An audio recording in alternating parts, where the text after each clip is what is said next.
What's going on? I hope you guys enjoyed that little montage there. I actually did a top 5 list of 2018 games. If you guys want to check that out before this one, there'll be a card at the top right and also a link in the description down below. But yeah, guys, 2019 is coming to a close, and I like to do these lists where I kind of figure out, what games I liked over others, whether it was the gameplay, the story mode. But before I get to my top 5 list, I want to say I really wish I had bought Astral Chain and Ni no Kuni Wrath of the White Witch. Those 2 games would have been in my top 5 list had I purchased them. I didn't buy Astral Chain because I ended up buying something else over this game, and when you find out what that game is, it's on my list. You guys are gonna be pissed. And then Ni no Kuni Wrath of the White Witch. The only reason I didn't buy this game is because I didn't really have a need to go out and buy it instantly. So I think I'm gonna actually purchase that next year, just something to play on my Switch. But yeah, those 2 games are definitely games. If I had extra cash, I would have just went ahead and bought them. I know for sure they would have been on this top 5 list.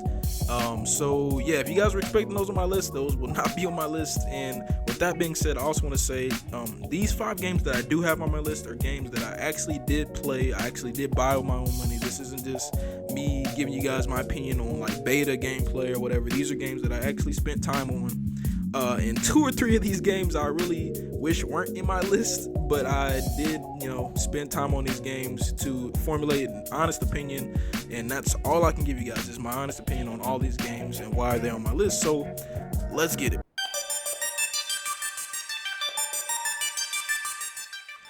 Yeah, I know some of you guys are wondering, why is Yu-Gi-Oh on this list at all? And to be honest with you guys, I really wish this wasn't on my list either. And the funny thing is, I said there was a game that I bought over Astral Chain, and that game was this game. You stupid. The only reason I bought this game is because I was like, I want to play something, but I don't want to spend, $60 or whatever. And I think this game was like $30 or $40. So I was like, this is cheap.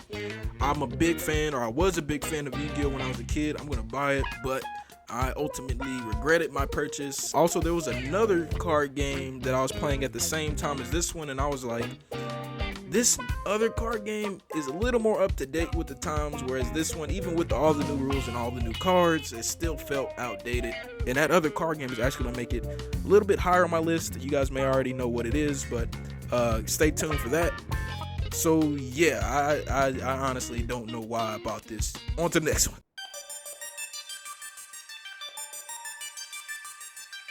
So One Piece World Seeker makes it to number 4 on my list, and I was really hyped for this game. With it being One Piece's first open world, quote-unquote, RPG game, I just couldn't wait for it. I was almost as hyped for this game as I am with Dragon Ball Z Kakarot. That's how I can kind of, gauge how hyped I was for you guys, because you guys know how hyped I am for Dragon Ball Z Kakarot if you've been a subscriber to me for a while. Every little detail of this game that came out, I was there for it. I just could not wait for it to drop.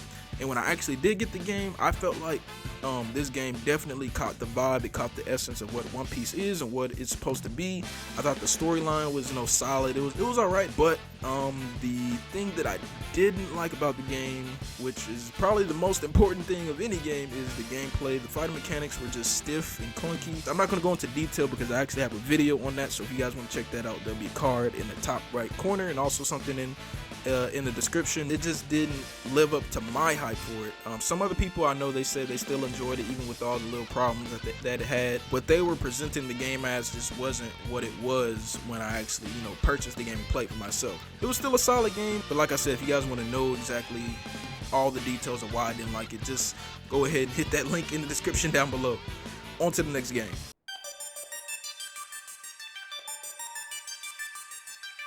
Yes, Jump Force is number 3 on my list, and yeah, this year for anime games wasn't the best. This year was not the best, and honestly, I thought 2018's anime games were better, even though they still weren't the best back then either. I feel like there was a little bit more options to play and a lot better options last year. But yeah, Jump Force was probably the most hyped up anime game ever since I've been in the anime community. It was crazy. People were going crazy over the smallest news. Everybody was waiting to know what characters were revealed for the base roster. It was ridiculous. Everybody was tuned in. I was tuned in too, but at that point, that was when I was like, all right, so Bandai's publishing the game. I already know what's gonna go down. It's not gonna be exactly what everybody thinks it's gonna be, although it did have little bits and fun parts of the game, and a little bit of fun that I did have of the game was with people I knew, and even, you know, playing online was kind of fun too a little bit, even though the mechanics were definitely broken. Everything else about the game, the story, the missions, it's just garbage. Garbanzo beans. The game overall was just not that good. And for it to be Shonen Jump's 50th anniversary video game, it definitely did not live up to the hype. And again, with me saying this, with this being my top 5 anime game list, and I'm just going in on these past 3 games, that just lets you know how bad it was this year. So Jump Force is number 3 on my list. Pokemon Sword and Shield is number 2 on my list, and it was very hard to keep it there, but you guys will find out why I put the game I did at number 1. But as far as this game, man, this is the closest thing we've gotten to a legit open world Pokemon game. I know people have been wanting this forever. I've been wanting this forever. Just imagine, if you haven't imagined already, a Breath of the Wild like Pokemon game. But instead we got Pokemon Sword and Shield, which is still fine. It's more of a linear open world game, and I enjoyed it because it is a step in the right direction. It's a new direction. It's not what we've been seeing in previous Pokemon games for years. Although the last Pokemon game that I actually played was Pokemon Black and White. I think that was one of the very first Pokemon games on the Nintendo DS, and I played a little bit of X and Y. I really didn't get into it much, but with me not playing the previous Pokemon games before this, it just gave me an even better experience, or even a fresher experience, because there are Pokemon in generations before Pokemon Sword and Shield that I didn't know anything about. So not only did we get the new gen Pokemon from Pokemon Sword and Shield, there was Pokemon from previous games that I had known nothing about, so the game felt a lot more fresh to me than probably somebody that's been playing Pokemon non-stop since the Game Boy. And that's honestly pretty much it. Oh, I love the customization options for your created character. I wish you could do a little bit more with, you know, the hair, the face, and all that good stuff. But, you know, it's only so much you can do with the Nintendo Switch. So I'm happy with what we got in Pokemon Sword and Shield, and I'm looking forward to the future. I'm pretty sure this is probably going to be the formula they follow for years to come, but I just hope after every game to get closer and closer to that huge open world that we want for a Pokemon game. So that is why Pokemon Sword and Shield is at my number 2. Now on to my number 1. So yeah, Super Dragon Ball Heroes World Mission is number 1 on my list. It is the best anime game of 2019 in my opinion. I know a lot of you guys probably didn't play the game. I know a lot of you guys probably didn't care to play the game.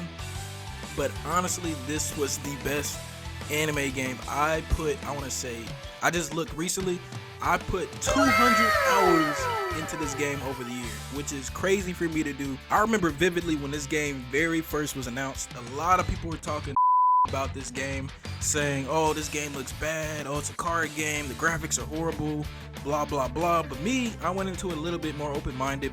I want to try something new, something completely different, something I haven't played before. So I did my research, and if I remember correctly, not even trying to toot my own horn, I remember being one of the only few people that covered this game before it released. I did a whole backstory on what the game is, where it came from. The arcade game originated in Japan, blah blah blah. I have a video of that in the top right corner if you guys want to check that out, and also the link in the description down below. This is probably one of the most uploaded games on my channel.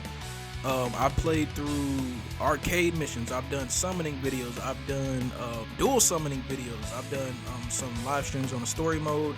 I remember doing beta gameplay. I just was fixated on this game. I know some of you guys are probably looking at this video right now, you're listening to me, probably think I'm super crazy for putting this over Pokemon or any other game.